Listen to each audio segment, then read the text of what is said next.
আসসালামু আলাইকুম। আশা করি সবাই ভালো আছেন। আজকে আপনাদের সাথে শেয়ার করব আমার ছাদ বাগানের ভিডিও। এটা আমার ছাদ বাগানের 3 ফলের গাছ। আলহামদুলিল্লাহ বেশ কিছুই 3 ফল ধরেছে। গত বছরও বেশ কিছুই ধরেছিল এবং খাওয়াও হয়েছে। গত বছর গাছটা আরও বেশি বড় ছিল। এবার গাছটা কেটে দেওয়া হয়েছে, নতুন করে ডাল বের হওয়াতে একটু গাছটা ছোট লাগছে। আর এর পাশে আছে অপরাজিতা। একটা গাছেই 2 রকমের ফুল হয়, একটা সাদা ফুল আর একটা হচ্ছে নীল কালারের ফুল। অপরাজিতা ফুলের 2টা কালারই দেখতে খুবই সুন্দর লাগে। আর গাছটাও আলহামদুলিল্লাহ অনেকটাই বড় হয়েছে। আর 3 ফলের পাশেই রয়েছে পেয়ারার গাছ। পেয়ারা গাছেও বেশ কিছুই পেয়ারা ধরেছে।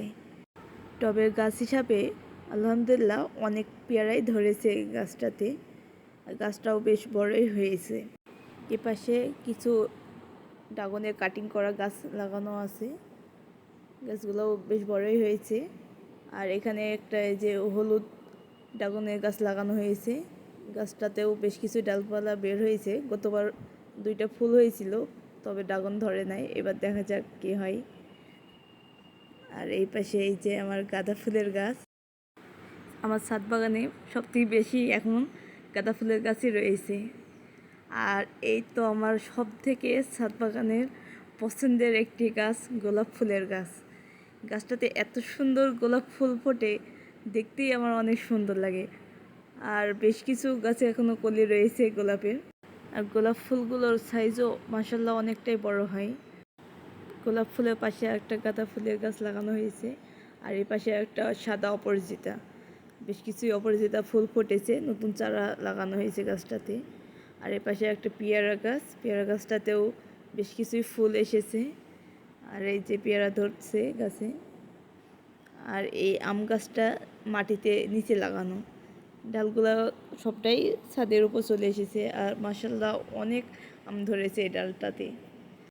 এক একটা আমের সাইজও মাশাআল্লাহ অনেকটাই বড় হয়েছে। আর এই পাশে আমার ড্রাগনের গাছ, এবং ড্রাগন গাছে গত বছর তো আলহামদুলিল্লাহ বেশ কিছু এই ড্রাগন খাওয়া হয়েছে। আর এবছরও আলহামদুলিল্লাহ নতুন ফুল চলে এসেছে। এখন শুধু ড্রাগন ধরার অপেক্ষায় রয়েছি। সব গাছগুলোতেই ফুল এসে গেছে ড্রাগনের। ড্রাগন গাছের পাশে একটা আমড়া গাছের চারা লাগানো হয়েছে।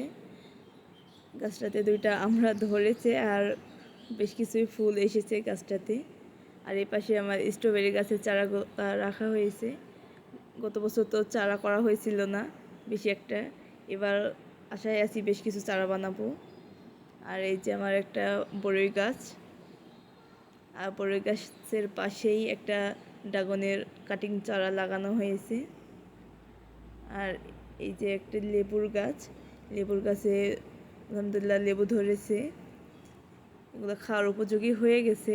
আর ছোট ছোট অনেক লেবু ধরছে গাছে, আর বেশ কিছু ফুলও এসেছে আলহামদুলিল্লাহ। টব হিসাবে লেবু গাছটা বেশ বড়ই হয়েছে। লেবু গাছের পাশেই এই টবে লাগানো হয়েছে আনারসের গাছ। 3টা আনারসের গাছ লাগানো হয়েছে। আলহামদুলিল্লাহ অনেকটাই বড় হয়েছে। এখন অপেক্ষায় রয়েছি যে আনারস ধরবে কি গাছে। অবশ্য আনারস ফলটা আমি পছন্দ করি না আর খাইও না, তারপরেও অনেক আগ্রহ আছে যে নিজের ছাদ বাগানে লাগানো গাছে কি আনারস ধরবে কি না। এখন দেখা যাক ধরে কি। আর এই পাশে একটা মিষ্টি তেঁতুলের গাছ লাগানো হয়েছে। মিষ্টি তেঁতুলের গাছের সাথে বেশ কিছুই গাঁদা ফুলের চারা দেওয়া হয়েছিল, কিছু চারা উঠানো হয়েছে আর বাকি চারাগুলো রয়েছে। আর এই পাশে আমার একটা লেবু গাছ, এই লেবু গাছটায় অসংখ্য পরিমাণে লেবু ধরে। লেবু গাছটাও অনেক বড় হয়েছে। সবাই কমেন্ট করে জানাবেন কেমন লেগেছে আমার ছাদ বাগানের ভিডিওটি। সবাই ভালো থাকবেন। আল্লাহ হাফেজ।